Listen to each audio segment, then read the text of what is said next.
Bienvenue dans Couture apparente, le podcast qui s'interroge sur la mode et l'impact qu'elle a sur nos vies. À la fois un art et une industrie, la mode soulève des questions sociales, politiques et écologiques que ce podcast aborde sans complexe. La mode et le féminisme sont-ils compatibles ? Comment créer des bijoux durables ? Quel est le coût d'une fabrication éthique ? Est-ce que la mode discrimine les minorités ? Qui sont celles et ceux qui s'engagent pour une industrie plus responsable en France ? Au fil des épisodes, je vais à la rencontre de marques, activistes et journalistes qui me livrent leurs réflexions sur ces questionnements modernes. Couture apparente tente d'esquisser les contours d'une mode tournée vers le futur, une mode qui incarne une vision inclusive, engagée et responsable. Je suis Claire Roussel et aujourd'hui je reçois Samia Bougbir, Manon Renaud, Catherine Doriac et Maison Si pour le deuxième épisode du cycle hors-série été 2022 de Couture apparente, Plagiat Washing, quand la mode mainstream s'inspire des petits créateurs. Cet épisode a été enregistré en partenariat avec le Digger Club dans le cadre du cycle de conférences du Digger Club Market le 18 juin 2022 à Paris. Avec Chloé Roch, la créatrice de l'événement, nous avons voulu créer des conversations autour des grands enjeux de la mode responsable avec des marques éthiques, des journalistes et des activistes. La seconde conférence de ce cycle s'interroge sur les dynamiques entre la mode mainstream et les petites marques. Pourquoi l'industrie pratique massivement le washing et le plagiat, et comment faire pour déconstruire ces phénomènes. Je suis ravie d'avoir pu en discuter avec mes invités, même si, comme vous vous le rappelez peut-être, c'était en plein milieu de la canicule du mois de juin. D'ailleurs, vous remarquerez sûrement un changement dans la qualité du son au milieu de notre conversation. Pour vous la faire courte, les 38 degrés ont littéralement assommé mon enregistreur relié au micro parce qu'il a surchauffé. Par chance, je suis prévoyante, ou parano, je vous laisse juger, et j'en avais allumé un autre en autonomie, qui a réussi à survivre et capter toute la conférence, malheureusement en moins bonne qualité. J'étais partagée à l'idée de vous raconter cette anecdote, mais ça fait aussi partie de la production des podcasts. D'ailleurs, c'est exactement pour lutter à petite échelle contre les problèmes style le réchauffement climatique que je m'implique dans des projets comme Couture apparente. Donc mine de rien, l'incident ne nous a pas trop éloignés de la ligne éditoriale.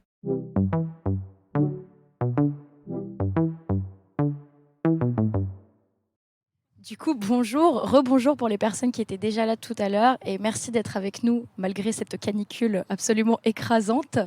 On continue le cycle de conférences du Digger Club Market et de Couture apparente podcast avec notre second thème, Plagiat Washing, quand la mode mainstream s'inspire des petits créateurs.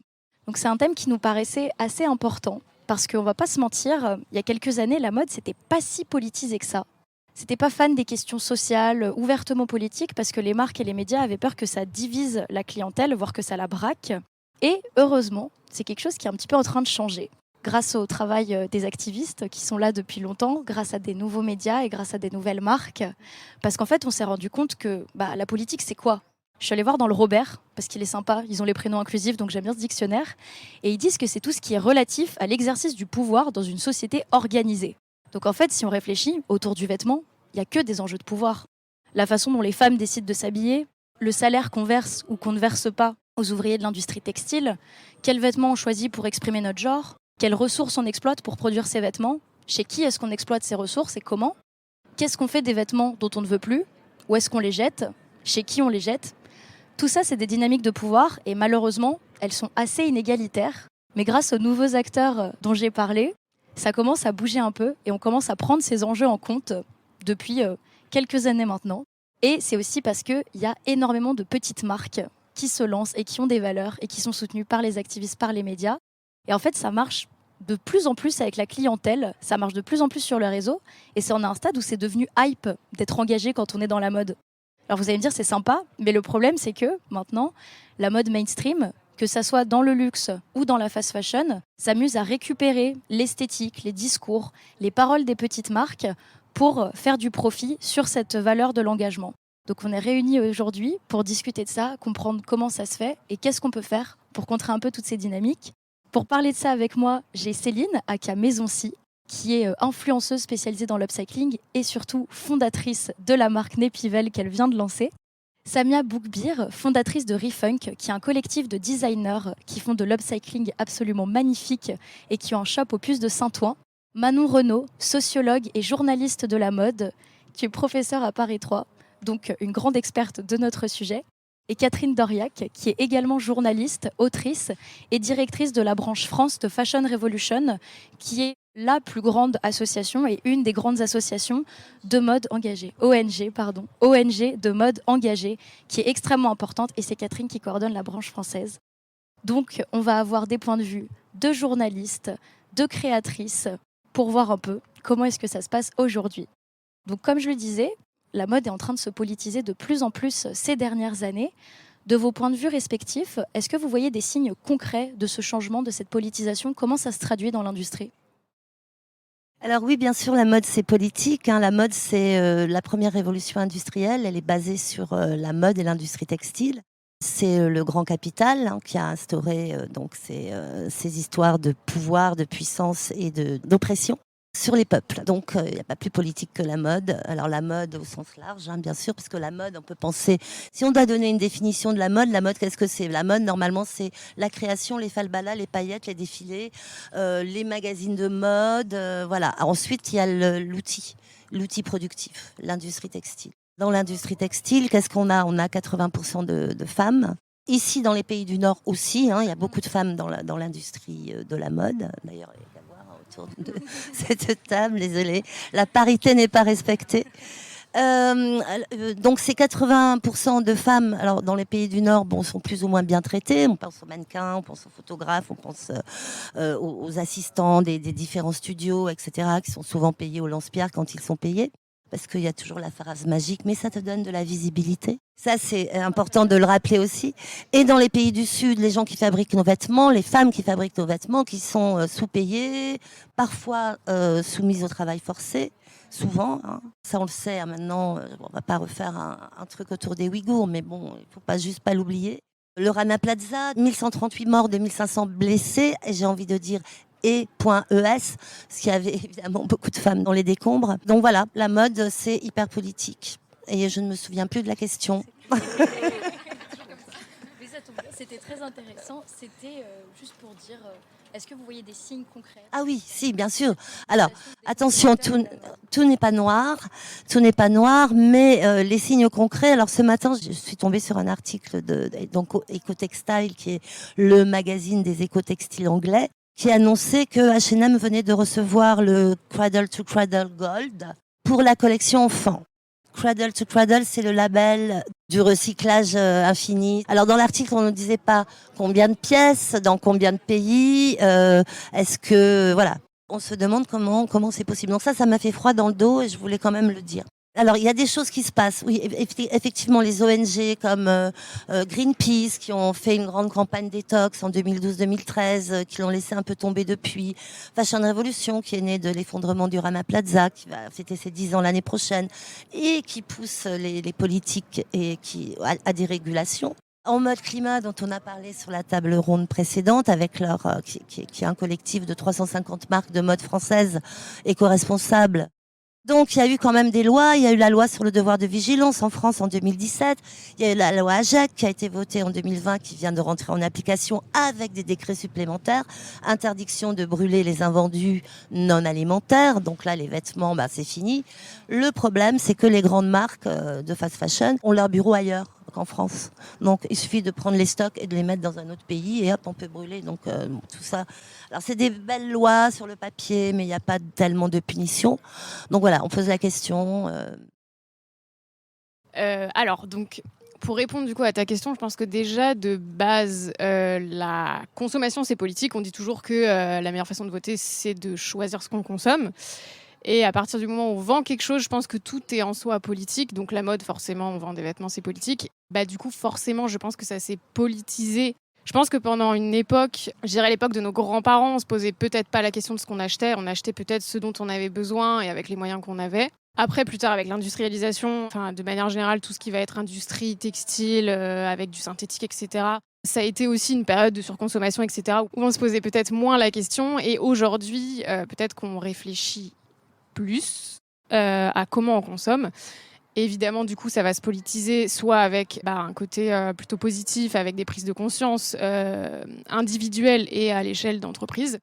Et aussi, notre sujet du jour, avec des récupérations politiques qui vont faire que, vu qu'il y a peut-être aussi une prise de conscience personnelle, les entreprises vont de par l'envie de faire du profit, la plupart du temps, se réorienter vers des modes économiques qui sont peut-être plus green, plus greenwashés de manière générale. Donc je pense que la mode se politise comme ça, d'un bon côté et d'un mauvais côté, quoi.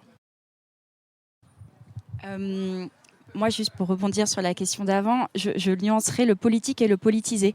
Je pense qu'en effet, la mode a toujours été politique. Elle a toujours montré et valorisé des valeurs, notamment l'empowerment des femmes dans les années 90, le mouvement LGBT avec Jean-Paul Gaultier. Il y a eu beaucoup de courants qui ont été exprimés comme ça. Et elle s'est politisée depuis peu, comme tu le disais, avec les enjeux sociétaux actuels que sont l'écologie et le social. Et c'est vrai que c'est via de nouveaux acteurs que les choses se passent, où on prend des risques, où on remet beaucoup de choses en question et on réinvente des façons de faire de A à Z. Et du coup, c'est vrai que, comme le disait Catherine, l'industrie de la mode, c'est finalement la première industrie mondiale qui a été créée. Et la mode a finalement ce rôle, je trouve, en tout cas l'industrie de la mode, de montrer l'exemple, en fait, et d'être innovante. Elle se doit d'être innovante et de réinventer l'industrie et d'être même la figure de proue de la transformation industrielle globale. Et je pense que c'est du coup important que de nouveaux acteurs apportent cette innovation et apportent cette transformation en profondeur que les grands groupes, eux, ont plus de mal à faire matériellement.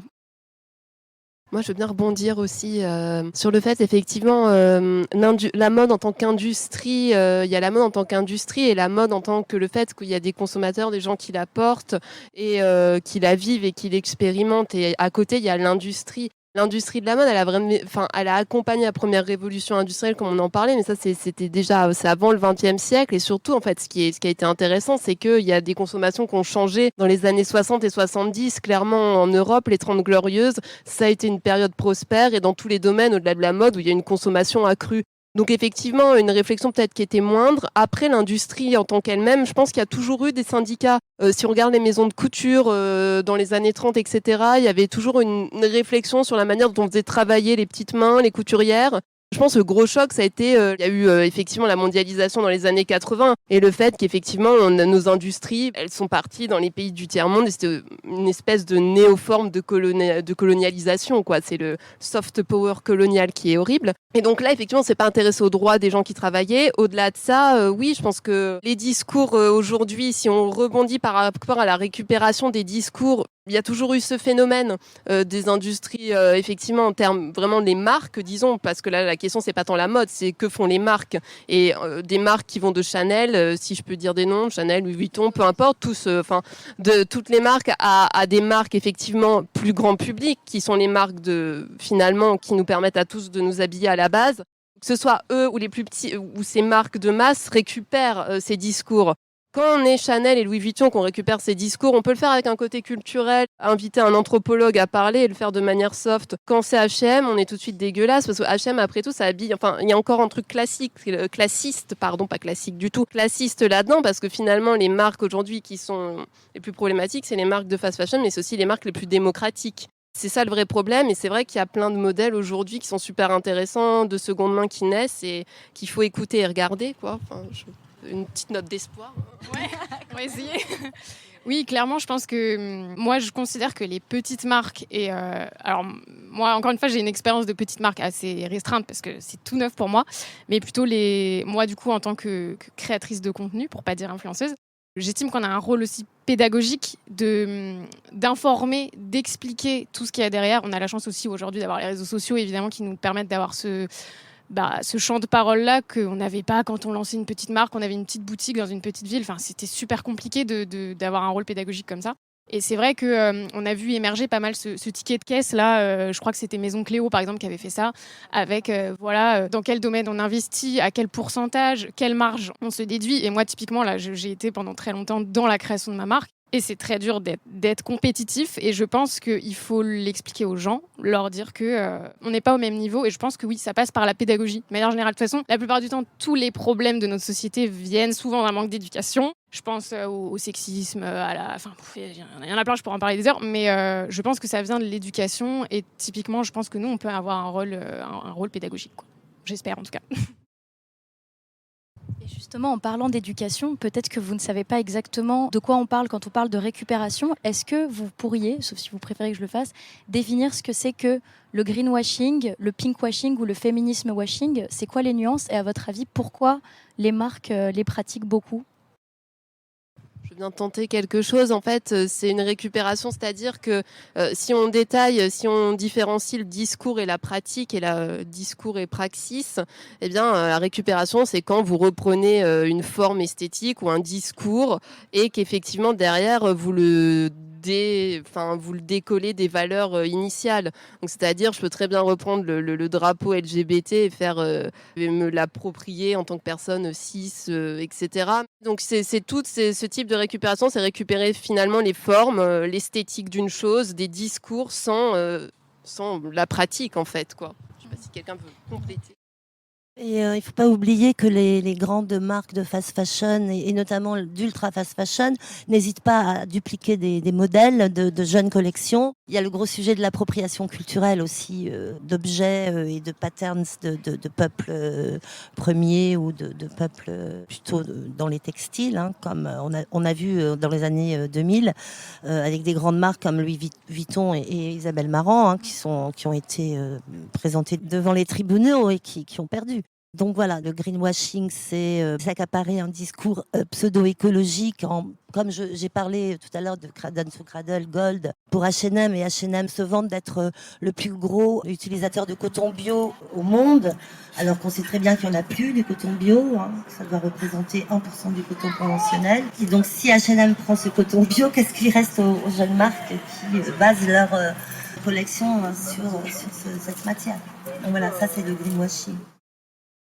Au niveau de l'aspect du vêtement copié, je voulais vous demander, en tant que petite créatrice, ce qui se fait, mais aussi qu'est-ce que vous ressentez quand vous voyez ce phénomène? C'est ça qui m'intéresse aussi, parce que je crois que les gens n'ont pas conscience de la violence que c'est en fait pour les petits créateurs de voir que ça soit la fast fashion ou le luxe, la violence que ça peut être de se dire je vais vendre quelque chose, je l'ai fait et on le récupère.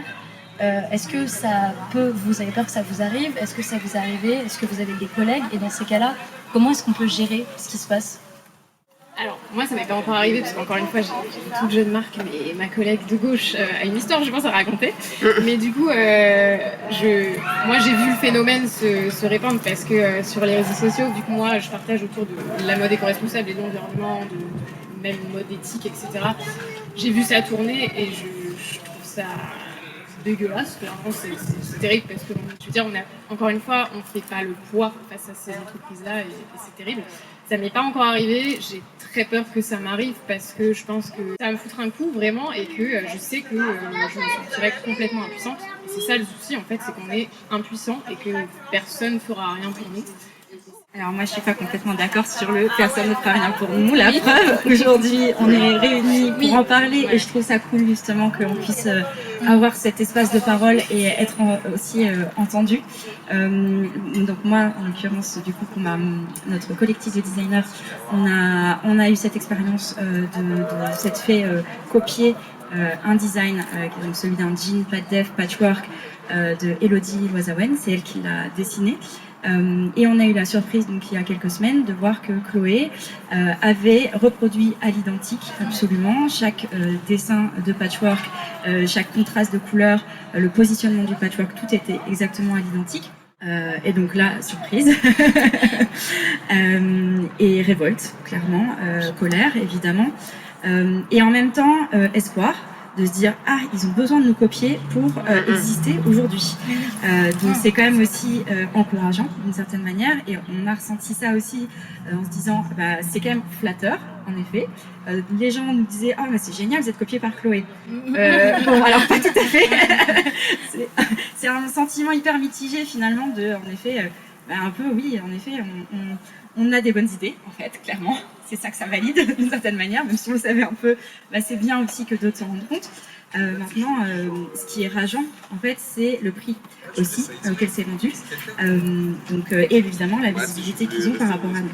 Je pense que, globalement, la fast fashion et le luxe sont toujours largement inspirés de petits créateurs,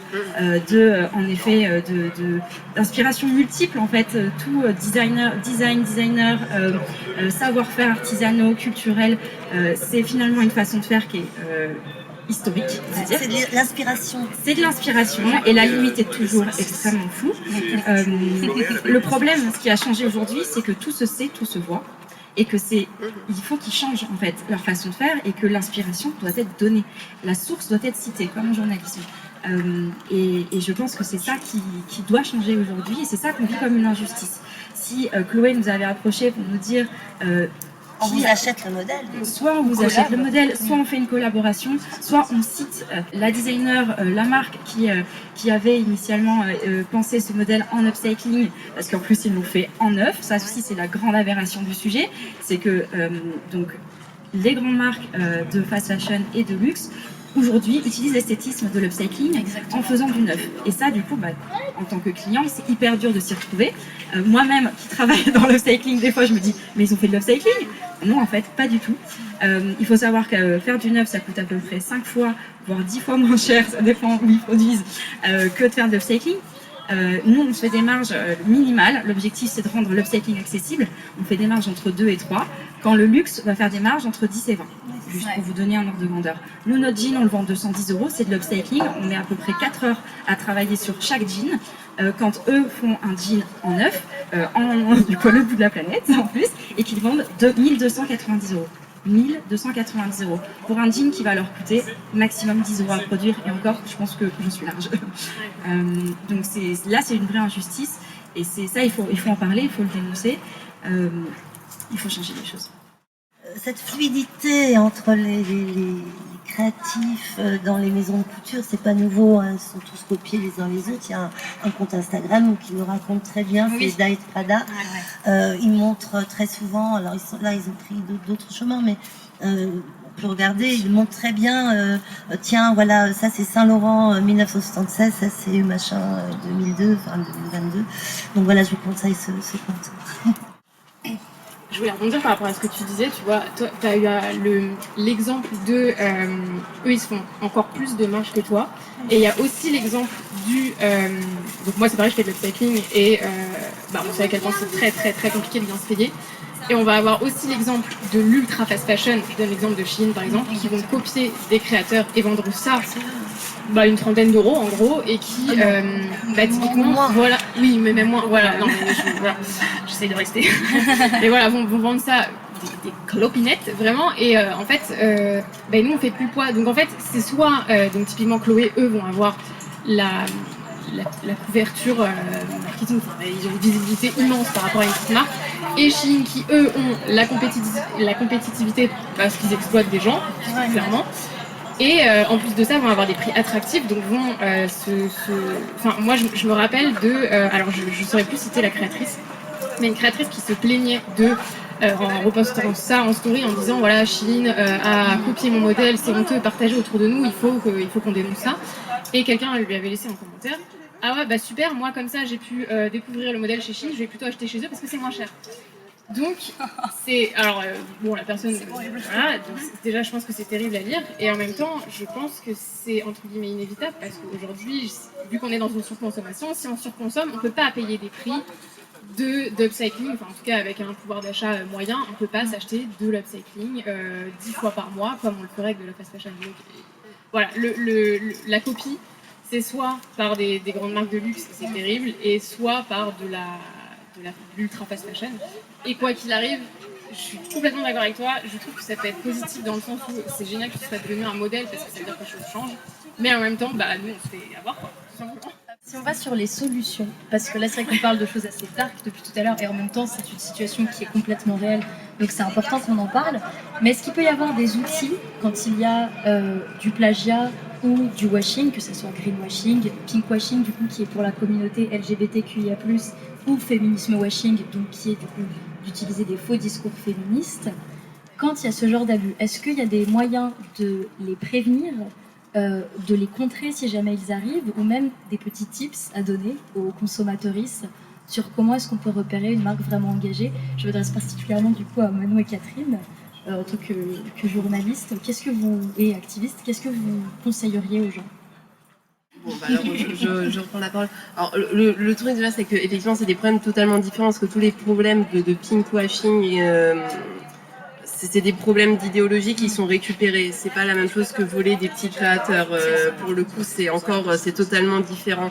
Sur le problème des petits créateurs, alors il y a juste une chose que y a Géraldine Blanche qui est professeure à Sciences Po en droit et qui réalise actuellement une thèse justement sur le problème qu'il y a entre les temporalités de la mode et les temporalités du droit. Parce que effectivement l'industrie de la mode, ce qu'il faut dire quand même que c'est quand même pour moi la mode, on a donné plein de définitions, pour moi la mode aussi c'est un phénomène qui repose sur l'éphémère, c'est quelque chose qui change de manière permanente et qui s'est accéléré au fil des années parce que les cycles sont de plus en plus courts et la fast fashion a instauré des cycles très courts de renouvellement. Donc c'est vrai qu'en fait techniquement c'est hyper dur en termes de droit, de législation, de trouver des choses qui suivent. Un autre point c'est vraiment que les jeunes créateurs sont pas souvent très accompagnés, bien protégés. On le voit aussi dans combien d'écoles se font plagier et combien il y a de jeunes dans les écoles. On sait très bien qu'au Central Sainte-Martine, s'il y a plein de marques qui viennent pour faire leur marché, c'est connu. Donc ça, c'est des vrais problèmes. Alors ça peut être flatteur et en même temps, comme vous l'avez dit, il y a des outils quand même aussi aujourd'hui pour un peu le médiatiser. C'est compliqué. Après, pour tout ce qui est de féminisme washing, pink washing, etc., queer washing, je ne sais pas jusqu'où on peut aller dans tous les washing, pour la récupération idéologique, c'est hyper compliqué. C'est hyper compliqué. Je ne sais pas si les petites communautés veulent forcément se battre avec ça. Après, c'est peut-être aux journalistes, effectivement, de le visibiliser, de mettre des mots, de donner des outils, de donner des repères. Et oui, essayer de faire plus d'enquêtes. Mais pareil, le ton journalistique n'est pas aussi non plus forcément la bonne temporalité, mais la temporalité de l'enquête, je pense, manque un peu d'avoir de vraies enquêtes où on prend le temps de ressourcer, etc. Moi, je voulais poser une question. Je voulais savoir s'il y avait eu une plainte déposée auprès de...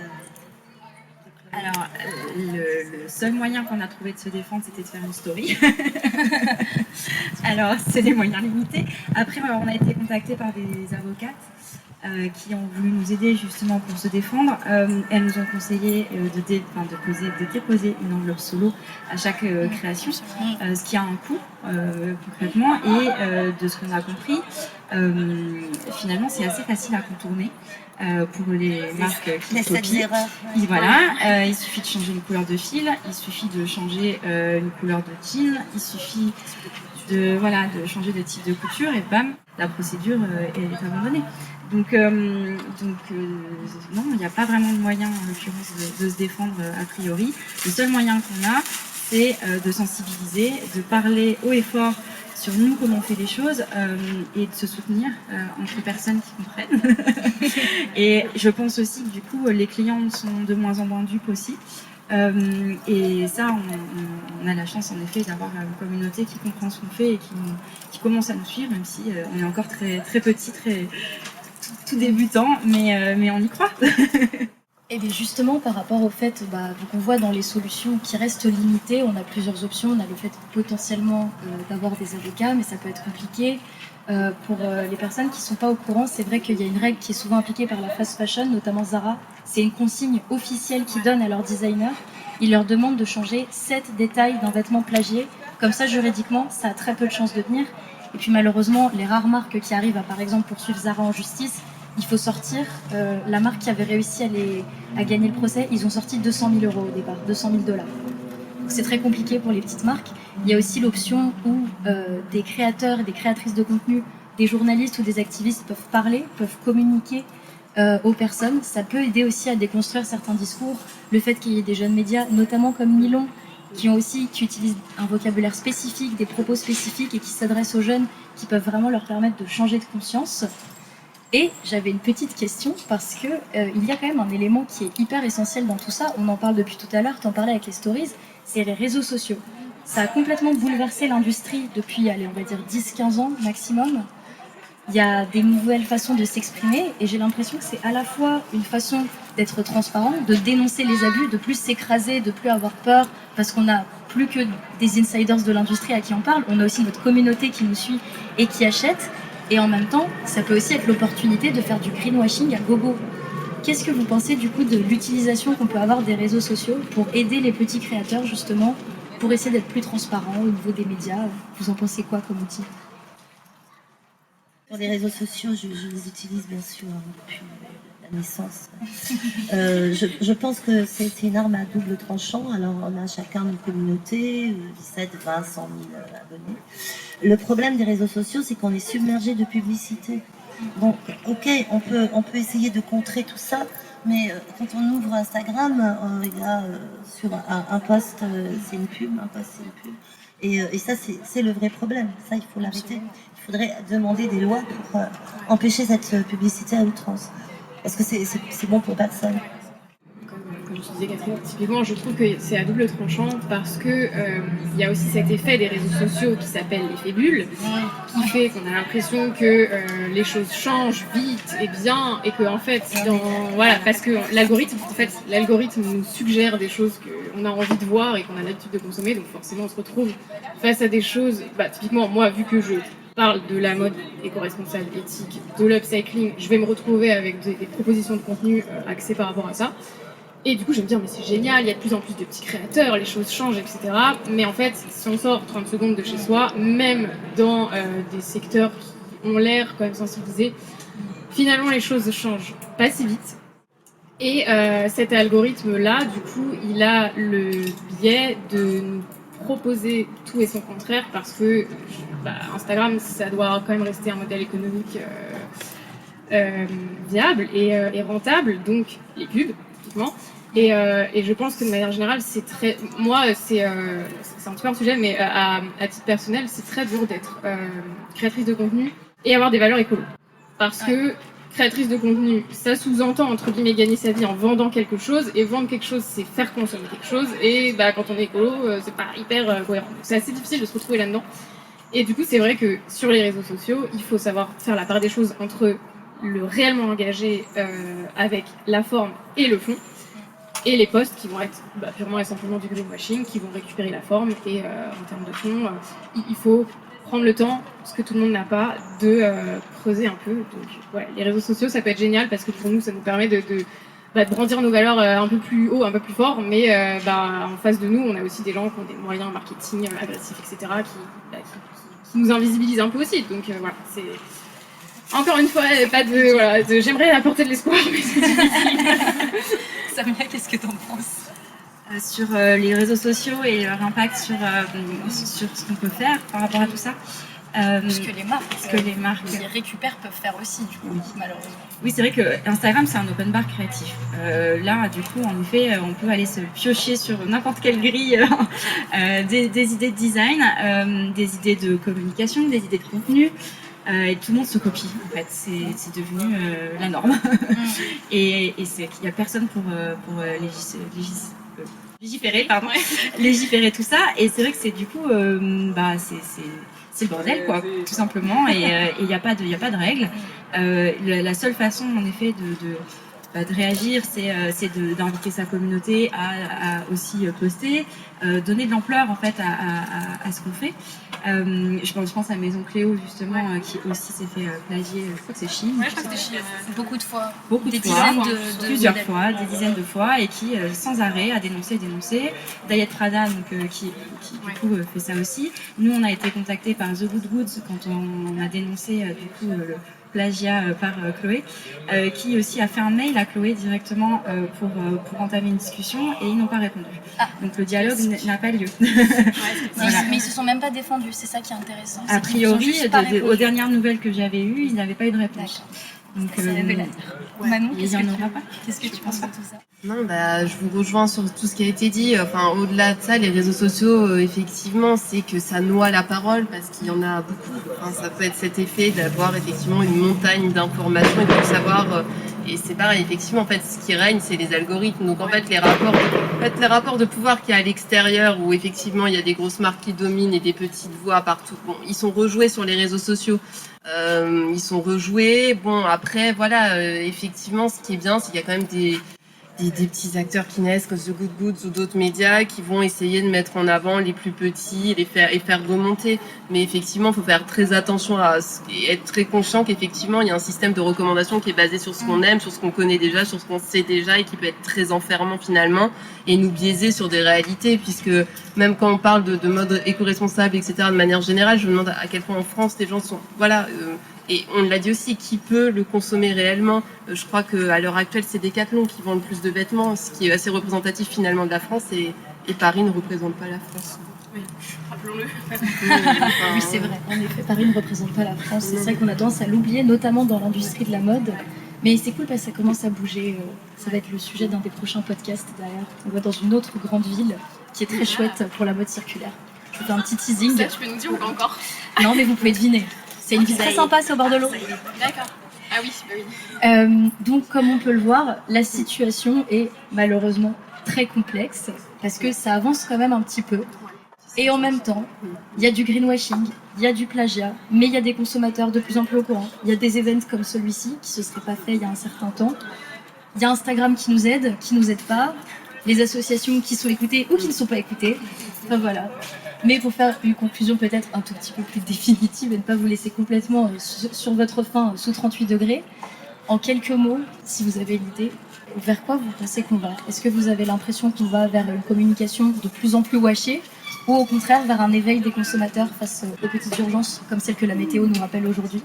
Si quelqu'un a une idée, c'est horrible les questions comme ça, j'adore les poser à la fin.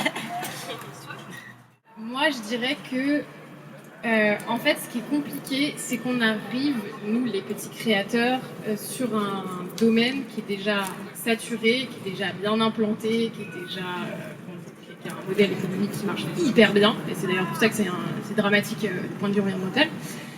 Moi, j'aime bien me dire, ouais, c'est peut-être pour me rassurer, je sais pas, mais j'aime bien me dire que, typiquement dans l'upcycling, on a cet avantage de l'unique que peuvent pas réellement faire, alors mis à part le luxe, etc., je pense que c'est un peu à mettre à part.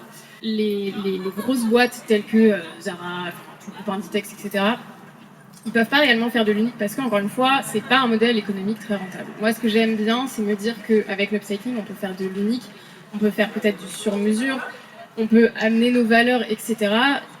Et peut-être que plutôt que de vouloir faire la même chose que la fast fashion, peut-être essayer de tirer notre épingle du jeu et essayer de trouver ce qui nous différencie pour l'exploiter. Et peut-être réussir à, je sais pas, créer une autre mode en fait. Finalement, on devrait peut-être même pas avoir le même terme, je sais pas en fait. Et finalement, voilà, comme on disait tout à l'heure, d'inventer des termes, mais peut-être que la mode éco-responsable, ça veut tout et rien dire. Par exemple, la mode circulaire, bon, il y a tellement de termes en fait que pareil, on peut s'y perdre. Mais voilà, moi j'essaye de me rassurer comme ça en me disant que ouais, je peux essayer de tirer mon épingle du jeu avec les pièces uniques, et puis la communication, ouais, je pense que tout n'est pas perdu non plus et que effectivement ce genre d'événement, il n'y en avait pas il y a même 5 ans. Ça change quand même et le fait qu'on soit copié, encore une fois, c'est assez révélateur du changement des mentalités et que l'offre et la demande et que si les gens se responsabilisent et essayent de boycotter, c'est hyper important le boycott. Vraiment, je pense qu'on ne pourra pas faire changer les marques s'il y a de la demande, les marques vont produire.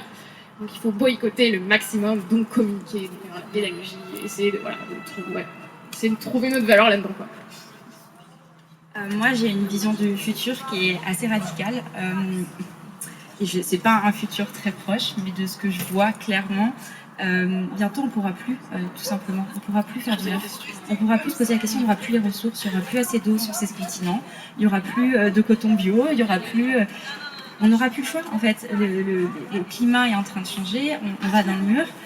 Si on ne change pas radicalement nos façons de faire aujourd'hui, on accélère la machine, on accélère la voiture et on fonce dans le mur encore plus vite. Donc pour moi, l'upcycling, c'est la seule façon vertueuse de faire de la mode. Je me pose même pas de questions. Le neuf, ce n'est plus une option en fait. Et oui, il faut réutiliser ces millions de tonnes de déchets, voire milliards de tonnes de déchets qu'on produit chaque année. Il faut les revaloriser, il faut trouver une solution. En fait, on a produit assez de vêtements pour habiller les 4 prochaines générations. Quelque chose comme ça. Jusqu'en 2100. Jusqu'en 2100. L'absurdité de la situation. L'absurdité de la situation. Vêtements et de textiles. Hein. Oui, vêtements, textiles. Il faut absolument faire grandir des modèles qui sont beaucoup plus vertueux. Et c'est l'urgence. Moi, c'est pour ça que j'ai lancé ce projet. C'est vraiment pour essayer de changer le monde. Concrètement. On va y arriver. Merci de ce que fait. Comment rebondir, mais je trouve ça super intéressant, mais en réalité, pour que ça change, effectivement, il faut qu'il y ait un modèle en termes industriels qui soit plus le même modèle en fait, et un modèle de production, de valorisation aussi pour les magasins qu'on comprenne, parce que je pense que un magasin, à l'heure actuelle, des grands magasins, pour la distribution, c'est super flippant d'avoir des choses en upcycling parce qu'ils ne connaissent pas le nombre de vêtements qu'ils ont. Donc en fait, c'est tout un système à revoir de A à Z. Malheureusement, quand on est petit, on peut pas le faire tout seul, donc c'est super bien que vous fassiez des collectifs En réalité, c'est super important. Et ce qui va être important, c'est à partir de quand ces modèles vont effectivement s'imposer chez des plus grosses marques qui vont avoir plus de poids. Et à partir du moment où on va se dire, attendez, eux aussi sont en train de tout changer parce que voilà. Mais malheureusement, on est dans un monde qui marche à l'économie. Et ça va être à partir du moment où on se rend compte qu'économiquement, c'est mieux de faire ça que les gens vont se réveiller, mais ça sera trop tard. Oui, donc, qu'on trouve la solution, que ce soit viable. En fait. Ouais. Absolument. Alors moi je suis évidemment bien sûr tout à fait d'accord avec tout ce qui a été dit. J'aimerais juste faire un peu l'avocat du diable. Vas-y. Dans tout ce système d'upcycling, de localisation, de production en circuit court, il ne faut pas oublier les gens dans les pays du Sud qui ont besoin de ce travail. Donc oui, penser à le boycott, c'est pas une solution à 100%, on est d'accord. Je sais que c'est compliqué à entendre, mais il faut juste changer les lois par rapport à ces ouvrières et ces ouvriers et ne plus accepter du travail forcé, de la traite humaine et tous ces problèmes de sueur et de larmes dans chaque vêtement qu'on porte en fait. Moi là-dessus, j'ai une autre vision des choses. Je pense qu'il ne faut pas être dans l'assistanat et imaginer que ces pays n'ont rien, n'ont pas de ressources. Ils ne sont pas en attente des grosses industries européennes, américaines pour avoir du travail. Aujourd'hui c'est le cas. Mais si ça se retire, en fait, ils vont inventer des nouveaux modèles eux-mêmes. Oui, bien sûr, et il y a l'exemple du Ghana qui, par exemple, justement reçoit des millions et des millions de tonnes de déchets textiles chaque année et qui est en train d'inventer des nouveaux modèles. Et c'est eux, justement, qui ont développé un artisanat local sur l'upcycling, sur le recyclage. Et c'est du collectif. Et c'est beau ce qui s'y passe. C'est aussi le cas au Caire, où ils ont inventé un nouveau système de recyclage en plein milieu de la ville. Et ça donne du travail, ça crée de l'emploi localement. Et c'est beaucoup plus valorisant. Les chiffonniers du Caire. Les chiffonniers du Caire, exactement. Et c'est ça qui est intéressant, c'est de voir ces nouveaux modèles-là. Et c'est ça qui me donne de l'espoir, justement, aussi pour ces pays du Sud. Bien sûr. Et nous aussi, tout le monde doit se réinventer. Et moi je suis d'accord, vraiment. Il faut les libérer de toute la contrainte dans laquelle on les a mis. Comme vous le voyez, les solutions sont un petit peu difficiles à définir, mais on espère que cette discussion vous aura permis de vous forger vos idées et que vous allez rentrer chez vous et que vous allez réfléchir. Comme nous, on va réfléchir. Triez votre placard, triez votre placard. Mais donnez pas vos vêtements aux associations parce qu'il y en a trop. Faites du troc avec vos potes. De l'upcycling. Voilà, ou de l'upcycling. Merci beaucoup d'avoir partagé vos idées. C'était hyper intéressant d'avoir toutes ces nuances sur ces soucis qui sont hyper complexes, hyper difficiles à résoudre. Du coup, vraiment, merci à vous. Et merci à vous de nous avoir écoutés.